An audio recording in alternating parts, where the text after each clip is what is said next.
It's time for the chaos to cease. Time to open yourself to peace. From the hours you've put in. To the next shift you begin. From the endless pursuit of release. That finds the worst unleashed. Transform the ugly into a win. Get to know your shield within.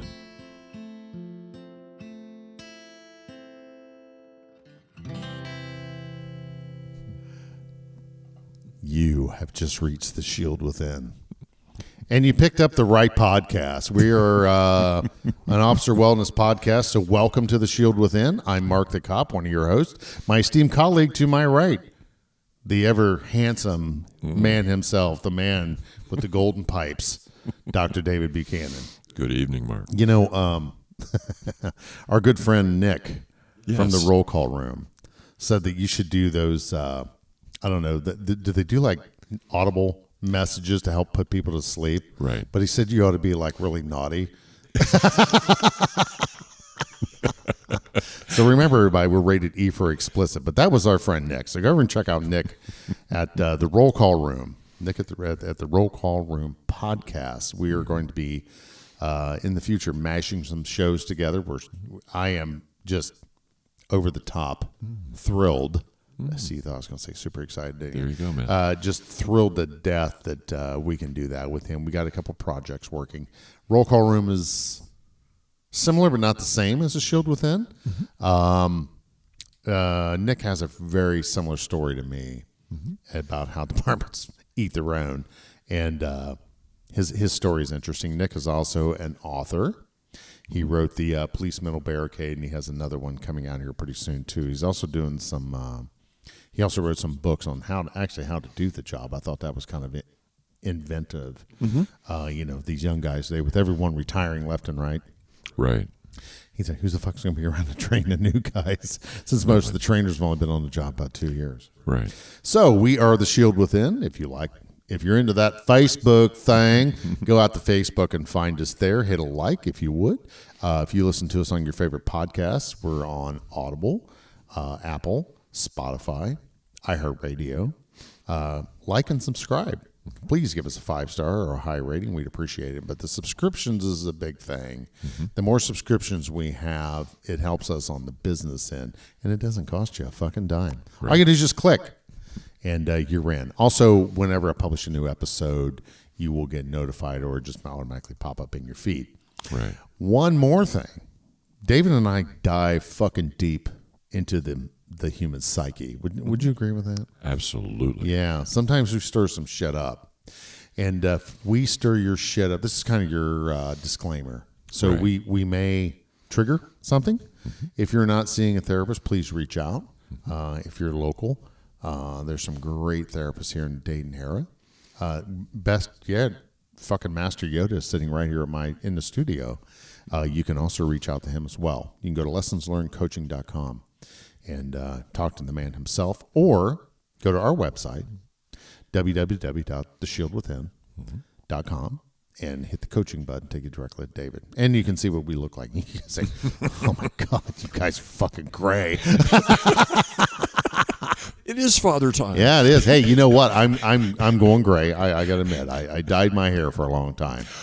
Oh. No way. Did I have you fooled too? Yeah. No shit. Yeah. Totally, man. Yeah, I started dyeing my hair. Okay. That's like gay, dude. No, I just ego. And I had a full beard there for a while. Remember that? I know. And I dyed that motherfucker too. Yeah. But it got to the point where I had to dye it like every 3 days. And I started developing a rash because the fucking beard dye. Me and my Just for Men. Right. And I guess it wouldn't be so bad, but I was trying to get a week in between, but no, it wasn't happening. Yeah. I'm like, this is too much fucking maintenance, so I shaved it off. And then I got to looking, and I thought, well, I got a haircut coming up. I'm like, I'm done. So we'll both be a couple of gray-headed father times here for a long. Here we go. Because I'm going to grow the beard back, too. Awesome. It was funny because when I had the beard and the hair all dyed the same, I kind of look like, you ever watch Yellowstone? Yes, but not much. Okay, Just a little bit. You know the character Rip? Yes. Rip Wheeler, kind of the enforcer guy. Right. Yeah, I look like his cousin with Down syndrome. So I bought a pair of glasses like him and everything. He was wearing a cowboy hat. So we went up to the campground, and I'm sitting there on the golf cart, and I'm talking to my brother, Trucker Bob. And he's like looking around because he can hear me, but he doesn't see me. So he's like, who the fuck is this guy? I rolled up and I'm like, what are you doing, you motherfucker? And he's like, hey, what's up? You know, kind of give me the I don't know who the fuck you are thing, you know? Right. So finally it dawns on him. That's my brother. I'm like, yeah, you stupid fuck. You didn't recognize your own brother. He's like, no, when the hell did you grow that beard, man? You got different sunglasses. Because, you know, I had the cop glasses, the wraparound, you know. Right. I never wore Oakleys. Okay. I never wore Oakleys. And the reason was because everybody, I've always been a Ray-Ban guy. Mm-hmm. And Susan's birthday was a couple days ago, and I found a photo of her and I, and that's when I had a pair of aviators, Ray-Ban aviators, the bombers. Right. And thank God I quit wearing those. But I got a new set of aviators that I wear now, but I've always wore a Ray-Ban because I just love that product. Mm-hmm. But, yeah, so I shaved it all off, you know, got the haircuts, let the gray come out, so I'm going a little bit. No de naturel. So, David, what's new? What's going on with you? Well, coaching is going extremely well. That's great. I've been kind of like maxed out with appointments the last 3 or 4 weeks, and that's been fun. And I am blessed with, honestly, every single family I'm working with, every single person I'm working with is just working their asses off. So when I have an appointment with someone, it is just a ball to see how hard they're working and how many goodies they're getting out of the work that they're doing. And in preparation for us spending some time together, it's been a couple of weeks since we've been able to get together. It's been a minute, yeah. I thought, I'm just going to look through, because like it just seems like in a week, in a 2-week period, whatever, all my folks kind of end up kind of going through the same shit. It's just kind of weird. All different folks from different walks of life, backgrounds, whatever. But lately, everybody's been working hard, making progress, and then over the last couple of weeks, I've been getting this kind of a question. Well, now that I've done all this work, now what? Yeah, there's a basically. Sorry, yeah, that's right. Really? How come things aren't? How come everything isn't better? And so, there's been this kind of like theme. Yeah. That I've been addressing with people, and I just thought I might spend a couple of minutes talking about what my folks are going through. Yeah. Oh, I got to hear this. Yeah.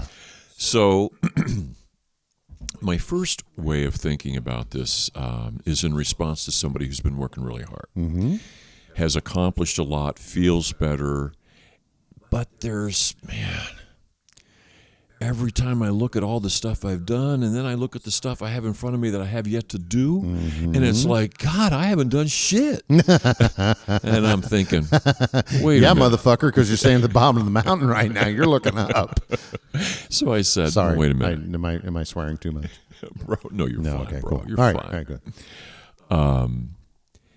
On everybody's path, I'm thinking if you've been in therapy, if you're making a first appointment, if you're looking back on therapy, anyway, and from any perspective, along the path of getting better, there's going to be times when the growth is in a pause state. It's kind of like losing weight. Exactly. You hit a plateau. And you stay there. Yeah. Yeah. The thing is, when you feel like you've been moving and you make it so much better and you feel so much better and you're doing this better and you're not doing that anymore and blah, blah, blah, and then it kind of stops. And then it's like, uh-oh. Yeah. Whoops. Something must be wrong. I'm not making progress like I was before. Uh-oh. I'm probably going to slide back here. And then all this stuff starts to happen. Okay. So I found myself telling an incredibly wonderful man, dude, what if we thought about it as you storing power? I like that. When you're in a place where you're not maybe in the same gear moving forward as you were before, I think of that as a time for individuals to store power. And storing power, what does that mean? Is about understanding and accepting. Yes.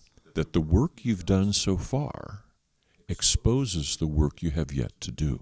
Oh, man, that you couldn't have said that any better. And so, yes, you're aware of all this stuff you have yet to do, you have in front of you want to do, but 2 months ago you didn't know that shit was there.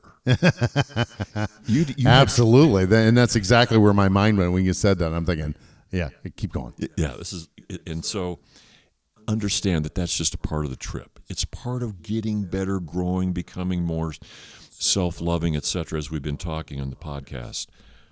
And secondly, it's like, okay, when you're in this period where you're at a kind of things are at a pause, reflect. Yes. Look back. Think about where you were. Think about that thing that happened this morning that you reacted to in this way, which was different than how you were reacting 2 months ago. Right. That is credible. That is visible, tangible. I experienced it, proof that I'm different, that I'm growing. I'm becoming a different person. Right. You consolidate your gains. Yes. You start drawing things together. I can do this and I can do this. What if What if you brought those things together? You consolidate those gains. You integrate them into your life. You're building new habits now. You're letting go of old ones. Right. That's busy. That's activity. That's still moving forward. It may not be, it's a different gear, different speed, but you're still moving forward. So when you're in this period where you're very aware of like, oh man, I'm just not moving, I'm just not making progress like I was before. Whoa. Consider not self-punishing. That's the number one thing. Love that guy in the mirror or gal in the mirror. That's the number one thing. Thank you. Exactly right. Yeah, Exactly. and quit busting your own balls so fucking much. Right. You get to make one mistake. Okay, forgive yourself one time. Yeah, yeah, yeah, exactly. The other thing that has come up with folks is, I've made a lot of progress. I've moved forward. But something happened today. Boy, I don't like how I felt inside when that happened. I don't like how I dealt with it. Boy, I'm starting to really doubt. Maybe I've really fucked this whole thing up, and I haven't made as much progress as I've thought. And, Right. and I'm just the thing that I hear in people's voices is what I call doubt. And for me, doubt is necessary. Doubt is necessary because it provides a contrast with certainty. When you know something inside, there is no doubt. Right. Right. When there is doubt, it's a communication to yourself that there's something you need to work on a little bit. Yeah. Something you need to pay some attention to. Yeah. It's a way of confirming sometimes, too. Like, I doubt this, but then you start to think about it and you start to look at it and think, wait a minute. Yeah. Wait a minute. Why are you doubting this? Yeah, I'm doing that better. Yeah. Jeez. Yeah, exactly. The woman who's just been left by some complete asshole, and she thinks she's trying to like step out a little bit and maybe meet somebody new, and like, wait a minute. Yeah. I am ready for this. And I just was a little anxious. Okay, yeah. Yeah, you're all right. Sometimes, you have to challenge yourself Oh, most definitely. without fear. But fear can take you to another level, though. Absolutely. But challenging without fear, it helps you keep your hand on the rudder Exactly. a lot better. Yes, Than, exactly. than, Right. And then when you have failure, that way you don't get into freak out mode. Exactly. Yeah. You don't bottom out. You don't Yeah, have to. yeah, exactly. Yeah, if you move forward without fear, but when you have fear, and you're right, when you hit that bottom out, it's like the 3-day devastation. You're off your shit for. You're desperate. To me, 3 days is what it always was. I was fucked for 3 days. I was depressed for 3 days. I was anxious for 3 days, and I think it's a numerology thing, but yeah, that's me. But yeah, keep moving forward. Exactly. You are whether you know it or not. Whether you like it or not. Exactly. And then I keep hearing things from folks who are, again, working their asses off, making movement forward.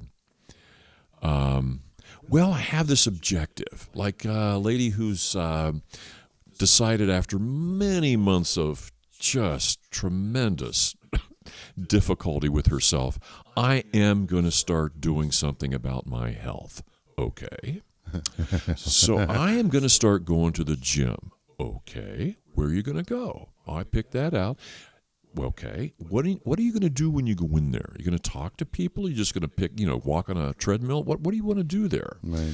So I got this. She sets these objectives for herself. And then I've got these objectives for my weight. And so after 2 months, women in the fucking weight, man. Yeah, 2 months later, I'm into this, and I'm like, I'm really making progress. I'm really proud of myself. I've been going to the gym on a regular basis. I'm losing weight. I'm feeling stronger. And then I got sick.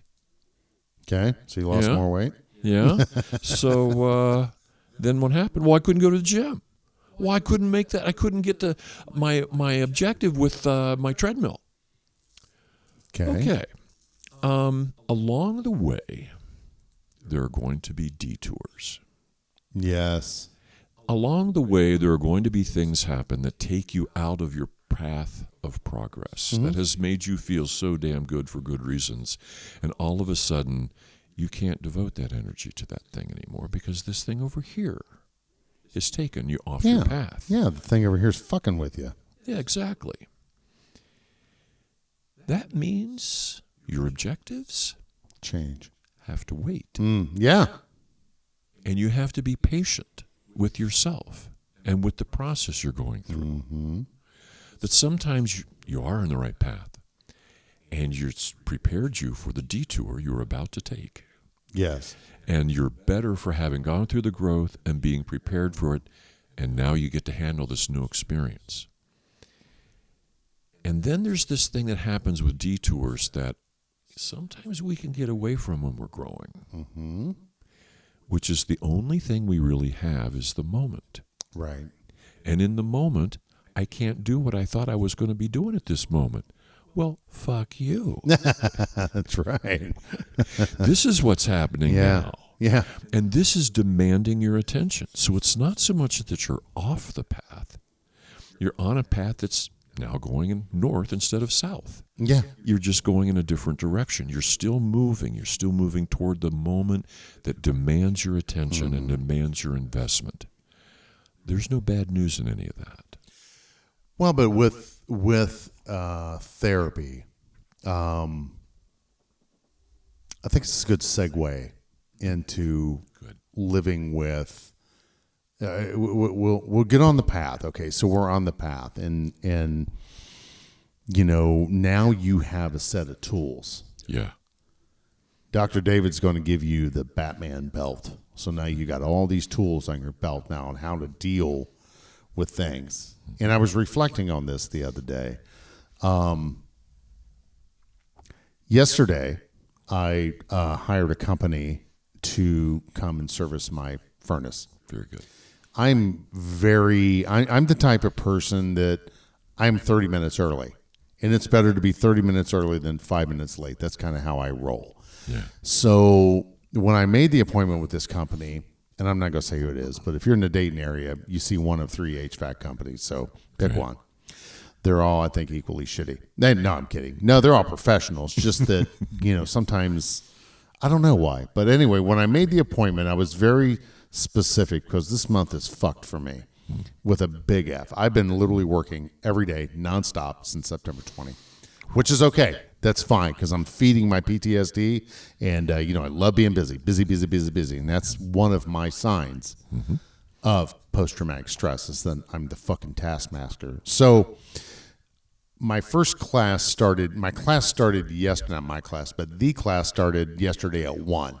So when I made the appointment at 11, I said, how long does the appointment take? And the woman says, oh, no, 30, 35 minutes. It's not long. It's just a tune-up. We're just going to check it out, put some blah, blah, blah, blah, blah, make sure it's functioning, yada, yada, yada. Okay, cool. So I can effectively be out of here by noon, right? Oh, yeah. It takes 45 minutes to drive over there from here. Perfect. Your appointments run on time? Oh, yeah, generally.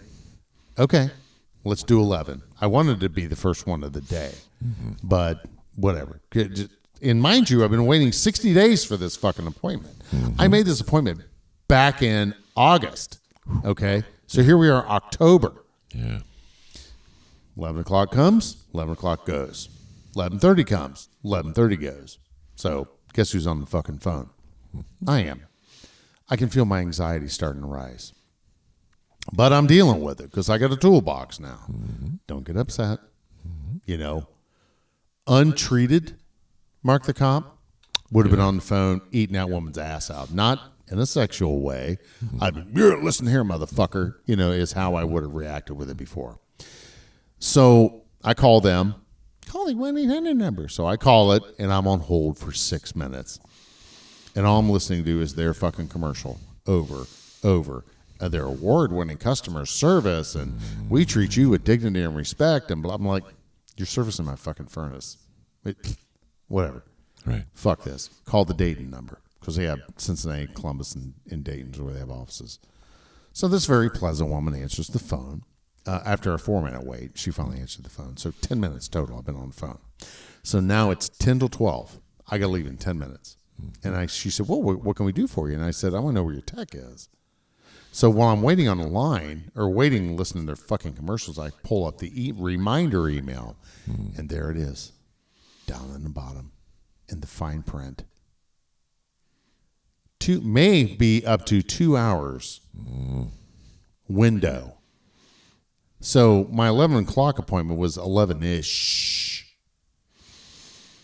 And I'm paying them it was over $200 for 30 minutes worth of work. That's pretty fucking good money. I pay that much money for Molly Hall Right. for an hour. Right. Okay. So you're getting $400 an hour in my mind. Does that sound right? That sounds okay. They tell me completely right. 30 minutes. So they're getting $400 an hour. Right. Wouldn't you think they could keep their appointments on time? Yeah. You'd think. Yeah. So I'm asking this woman, she's like, oh, well, you know, they don't do evenings. Yeah. I don't get home till 5:30. They don't do weekends. Yeah. So there's no way of rescheduling. So I can feel it. Starting to burn, starting to rage, fire's coming up. So I said, basically what it I said, okay, so what is your role there with the company, ma'am? And she said, well, I'm a manager. I said, great. So you can authorize the refund then, because she keeps trying to reschedule. Well, you know, and I said, well, I'm leaving for Florida, you know, in November, and I won't be back till February. Well, we'll be happy to take care of your appointment in February. And I said, are you going to pay me interest on my money? Because I already paid for the appointment. I prepaid it. So I'd have to fuck with it today because I knew I'd be busy. Right. Yeah. Or are you going to pay me interest on my money for the 3 months you're going to have it? No. I said, so ma'am, with all due respect, and I was really proud of the way I was speaking with her. I said, I think you can feel my frustration. This was the only time this was going to work for me. So what you're telling me is I paid for a service that you can't provide. Yep. Well, yeah, I kind of see that. I said, so refund it. Yeah. It's that simple. Just give me my money back and I'll move on. Because the only time your furnace goes out is Christmas Eve, right? And it's -5, so that's when you're going to need it, you know. So you got to put kerosene heaters in here and whatever. Luckily, I have a wood-burning stove, but I'm thinking if I'm out of state and the fucking furnace shuts off, yeah, we got a problem. So I'm frustrated. I go out and I get in a car. I switched cars. I bought an SUV and my little Honda is what I'm bought to go to London with. Well, Susan loves driving that little car. So she's in Florida, so I switched everything over, and you know I did that ahead of time of the appointment. I said, no, I'm running late, right? In my mind, right? Remember, half hour early versus being 5 minutes late, right? I'm dilly-bopping down the road, look down. Fucking car's on fumes. Fumes. I'm irate at this point, so my fire's burning pretty good. Yeah. And I was thinking to myself, that was a special day for her. It was a birthday.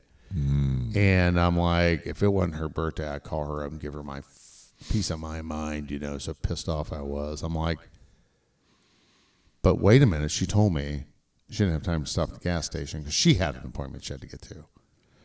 So in my mind, how my PTSD mind works, well, then you should have went and filled it up. Well, no. Yeah. What I need to do is fucking relax. Yeah. And it's bringing me around to part of the topic of this show is living with PTSD. So then I got one more. So trigger number one. Fucking HVAC guy didn't show up. Right. And the class, got rescheduled. So it was costing me money waiting on this asshole to show up, and they never showed up. So now I'm pissed about that. Right. I'm like, I took the fucking morning off because I'm a contractor. I don't show up, I don't get paid. Right. So I took the morning off, which cost me a lot of money, to wait on this asshole who never showed up. So I'm pissed about that. Pissed about the fact that now I'm going to be late because I got to stop and put gas in the car. Right. So the people that know me know that I was involved or was whatever. There was an investigation against me in 2019, and 2 agents showed up at my home. So I go over, and it's lunchtime, so they're all gone. All right, so I get there right on time. So to be on time is to be late to me. To be early is to be on time. To be on time is to be late. To be late is unacceptable. So I'm on time.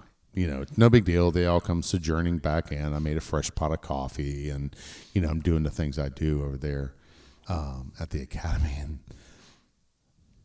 one of them walks in, and I'm like, "Well, hello. How was your lunch?" And I tell you what, inside I'm raging. I think on the outside I'm calm. And, here we go. Where'd you go? Did you go see Mr. Patel at the subway? Blah, blah, blah. Nah, we went to so-and-so. All right, cool. So the rest of them start funneling in because we're doing an in-service training for them. And the other person shows up. Hey, buddy, how you doing? He's like, hey, man, how are you? And he's shaking my hand like he knows me. But he doesn't know why he knows me. Right. And you can see it click. But I promised myself that, and they were doing their job. There's absolutely no animosity there. Absolutely none. They were professional. You do what you got to do. Right. Your job was to investigate it. You just did your fucking job. They didn't wake up one morning, throw a dart on the board and say, hey, I'm doing this. So, there's nothing there. So I treated them with dignity, respect, and the professional that I am. And I maintain that. Thank God. You, Jerry, Molly, put tools in my belt. How would I have reacted had I not had the stellate ganglion block?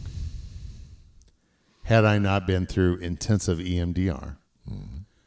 Just a year ago. What if that would have happened a year ago? How would I have reacted that day? I'd have left. I'll tell you right now. I'd have left. I would have considered with those 3 big triggers. Now, are they big triggers, though, David? In your professional opinion, are those any one of those 3? The dudes, you turn around and those dudes are in your class. Yeah. Even if the other 2 things hadn't happened, that by itself would have fired you up. Okay, so what I'm asking you is, is that a big trigger? That's a big trigger. Okay. Those 2 agents showing up is a big trigger. Yeah, because my life changed after that. Yeah, and the gas in the car, the HVAC, okay. But those 2 dudes, you turned around and saw your past, a past you're working on resolving and detaching from. Right. And to me, that was like the cosmos saying to you, guess what? Yeah. You still got more work to do. But living with PTSD, and we've talked about on the show, I'm 10 of 10. I'm 64 of a 38 score. All my scores are I'm severe. Right. And people look at me and, well, you're so funny and we have so much fun and you're outgoing and, it's kind of like you're not sitting here. So we're talking about, we opened the show up today when I had my full beard and we went camping. Right. All right. I got triggered that camping trip and I want to go blow my fucking brains out. That's how quick it spun. Wow. Okay. Yeah. So like, whoa. That was kind of in our face. And and that's what it's like living with PTSD. What did I do that day? I fucking separated myself. Yep. I grounded. Yep. I stopped drinking because that was amplifying the symptoms. Oh, wow. Okay. My wife and I sat down because immediately she started internalizing, thinking she did something to piss me off. Right. And it's just, you're having a great time. PTSD reaches in, flips the switch. Now you're ready to go hurt yourself. So living with it and dealing with it. I had to talk to a colleague this morning, and he's like, well, what do you mean how you're living with it? Well, my life is different. And this is what, I told Susan when we're attempting to put our marriage back together. And, and that has its challenges on its own. But when I told my colleague this morning, I said, okay, you're alive, right? Yeah. Now imagine getting in some type of accident. Now you're a quadriplegic. You're going to live with it. You're going to have to make changes in your life. You're now in a chair. Beautiful example. You may only have the use of your mouth and your neck. You may have limited mobility with your hands, but they don't hold anything anymore. You're going to have to change. You shit in a bag now because, you don't like it. Right. But this happened to you. Yeah. This happened to me. Right. Pussy, get over it. No, it's not that way. Trust me. I really, really, really, really wish it was. But, and thank goodness, what'd you say a minute ago? That's God's way, Yes. of handing you things. And I think it was God's way that brought you and Joe Terry together. Right. Of the Chip Terry Fund, chipterryfund.org. Yeah. Go check them out. I received a wonderful gift of a grant from them and received a stellate ganglion block. If you have the opportunity or you can afford it, do it. My last PCL5 test, I was 28. 28. Yeah, we were under. Right. Considered normal. Right. And was it's kind of a residual fact, but I can tell you that I was thankful for yesterday for having the tools on board. Absolutely.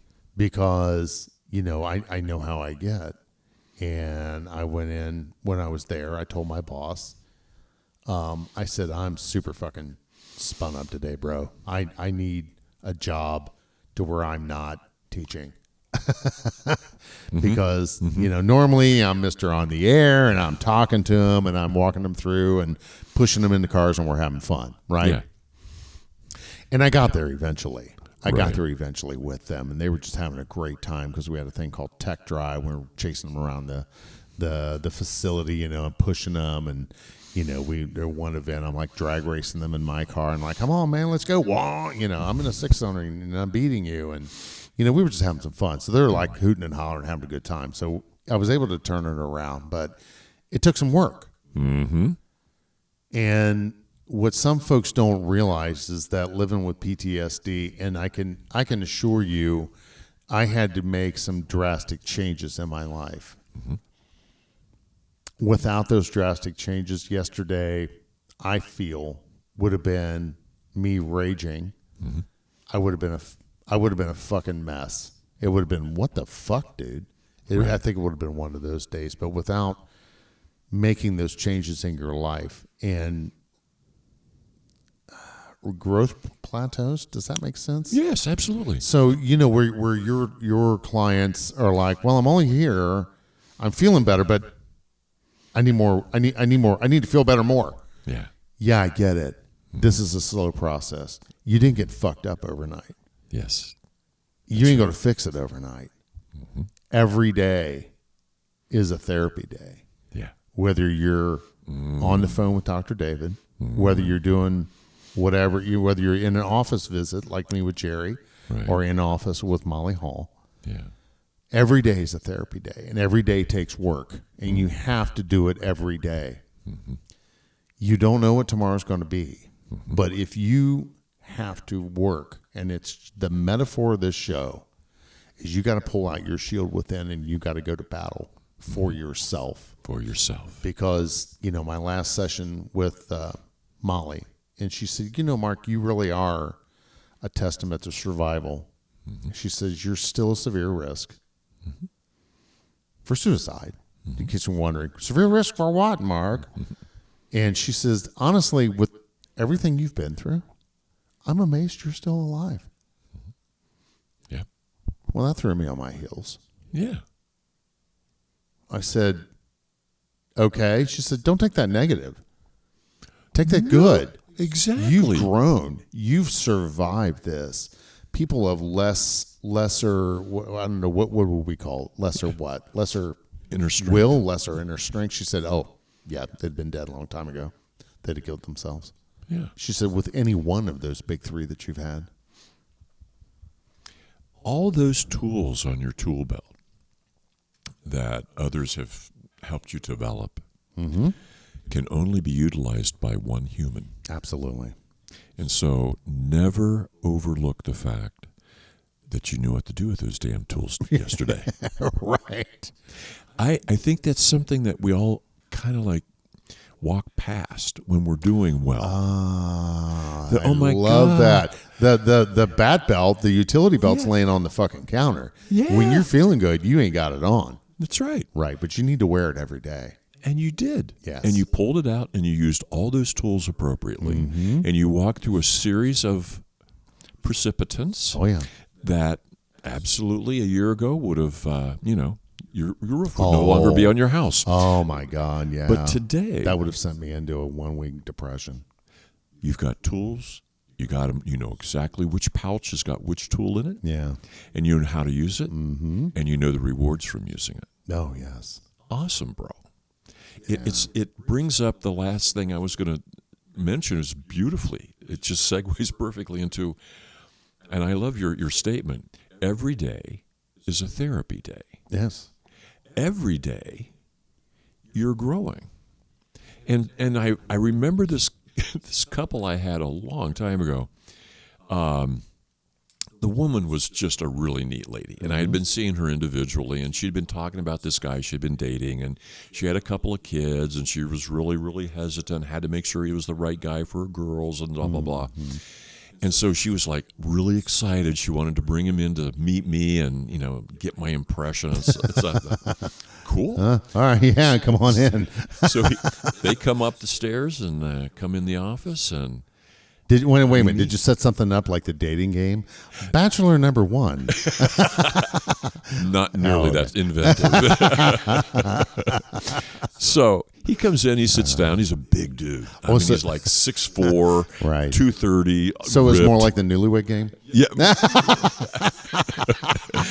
Closer to that. That's right. So we're talking about how things are going and how he's getting along with their girls and how the relationship has developed and stuff. And he looks at me.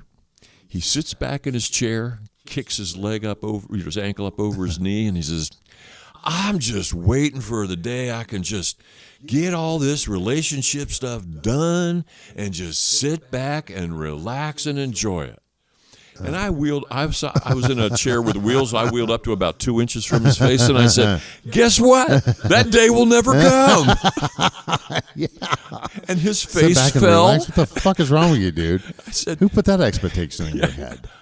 There is no day like that. No. When you're in love with someone, you don't take a 5-minute time off. You love your kid all the time. Yes. There's no vacation from loving. No. What? And relationships are always about work. Always about work. Yeah. You never stop working. So, bro, for me, the power of your messages, all of y'all, no matter what kind of EMDR, hypnotherapy, ganglion block, no matter what the fuck you've been through, and you're so much better now, far out, there's more coming.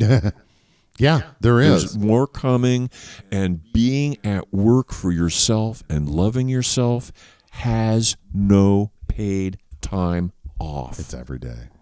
It's every day. You don't stop moving. You don't stop working. And that's not bad news. No, it's not. So one more topic on that. If you're still working, you need to up your fucking game with dealing with your trauma. Molly asked me, she said, what do you recommend people who are interested in getting the stellate ganglion block, and I said, I think severe. I said it's twofold. I think that for it to be effective, you need to be out of the trauma loop. You come into work, you take your traumas, and you go home. Right. There needs to be, I think, for effective healing, you need to be out of that loop. Mm-hmm. So I've been retired, coming up on damn near 2 years. Mm-hmm. Can you believe that shit? So I've been out. I'm processing my thousands of traumas. So I had more yesterday, mm-hmm. but I don't have the levels that I did before. I'm not dealing with the dead bodies. I'm not dealing with the broken bodies. I'm not dealing with how bad people fuck with other people. Yeah. So I'm not dealing with that. And I'm not dealing with toxic leadership trying to fuck me while I'm trying to unfuck other people. Everyone see that that loop of toxicity. Right. So my statement to her was that one of two things. Okay, so now we have a first responder that's in crisis, mm-hmm. and they're wanting to kill themselves. So they reach out. So you go to the hospital. Mm-hmm. Why can't you set him up or her mm-hmm. and go get the block done? Yeah. And then have a therapist on board. And you talked about doing the butterfly tapping. Right. And butterfly tapping was awesome the last time I did EMDR. That's what I needed. The light worked, but the light didn't penetrate the way when we did EMDR. I had the tapping, I had the physical, Right. So, why can't you set the guy up and process some fucking shit, and then get them on, with someone, get them on someone's couch, get them on someone's books, to put them off for 5 weeks, 6 weeks. Yeah.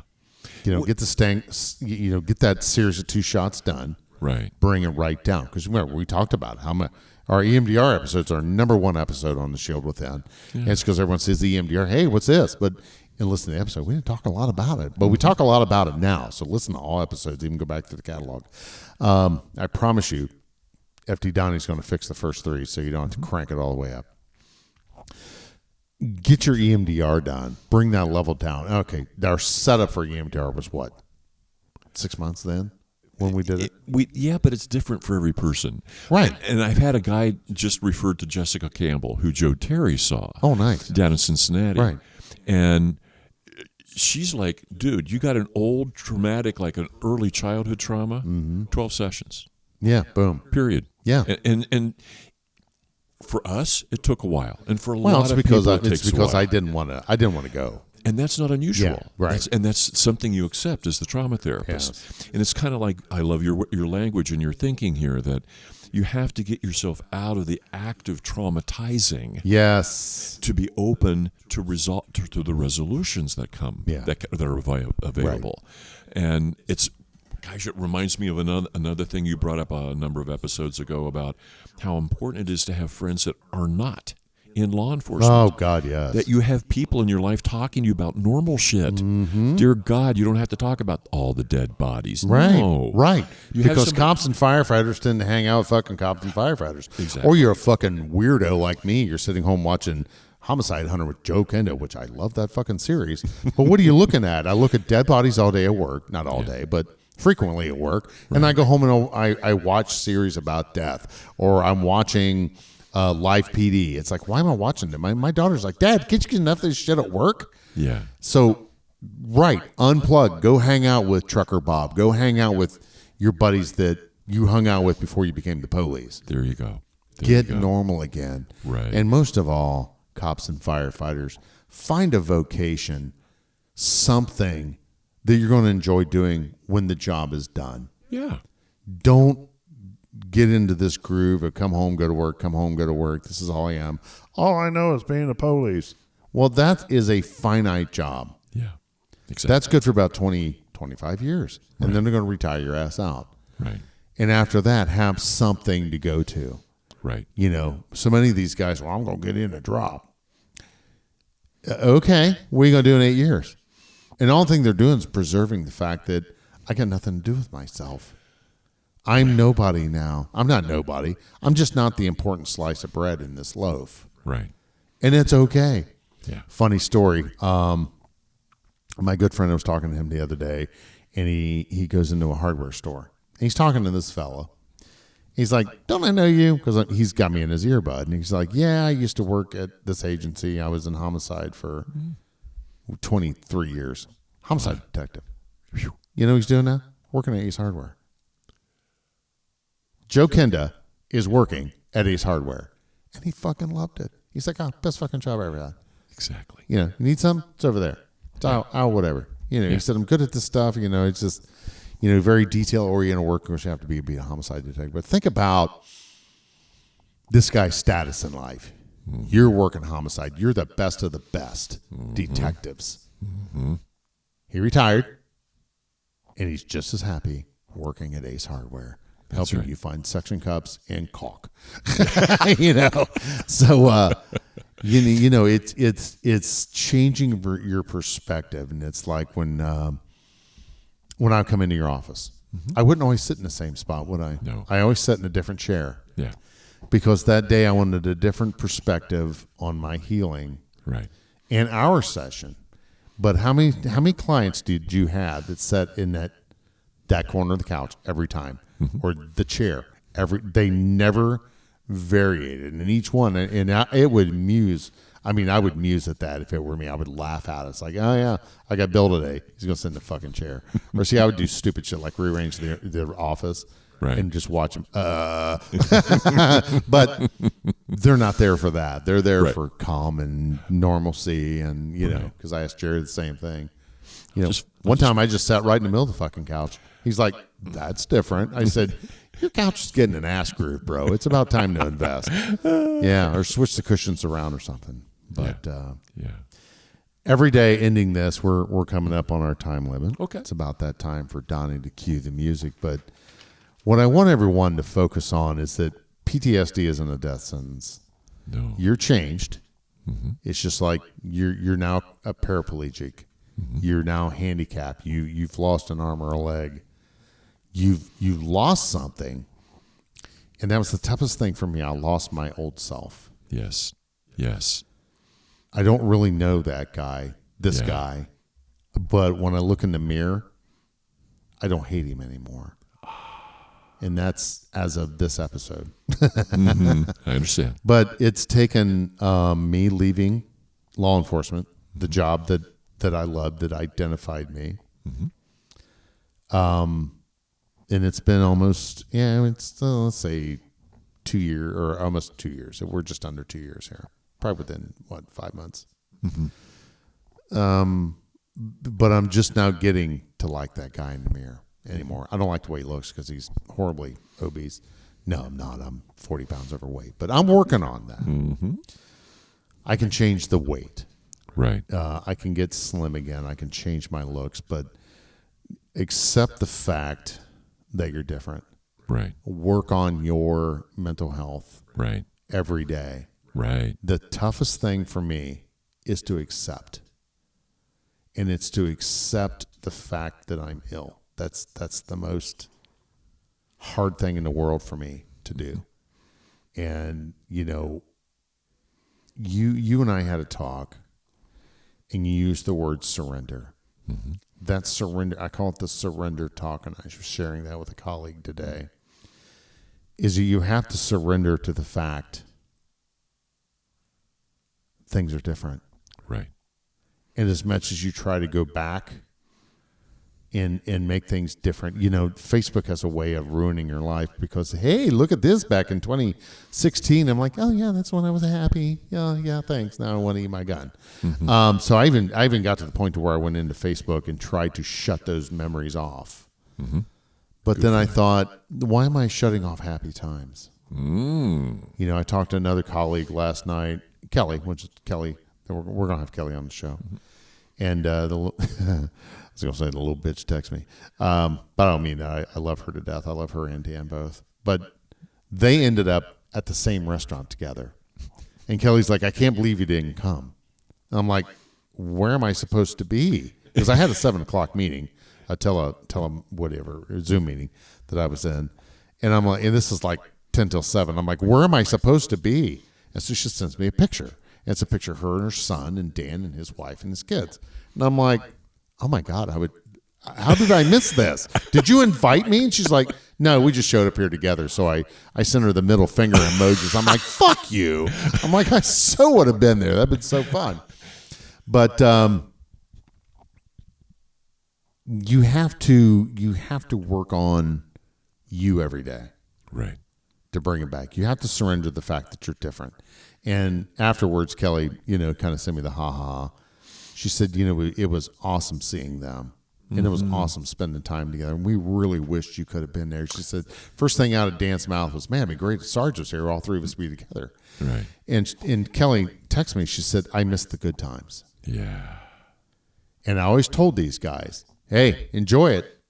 This is the best time of your fucking career right now, boys and girls. Yeah. You get out there and you kick ass and you do good work because you're going to look back one day and you don't know when the good times are happening until you're through them. And it's all in the rear view mirror. Yeah. And Kelly said, yeah, I missed them. And I texted her back. I said, I do too.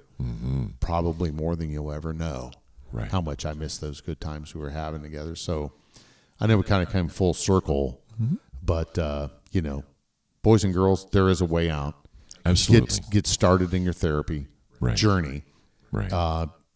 I'm pretty happy right now. I think I'm at the top of the hill or pretty close to the summit. And I'm looking down into the valley and you see all that wreckage, of where I've been. And I made this comment to my colleague the other day. I said, and he said something about, I was talking about my furnace getting surfaced. I've been here 4 years.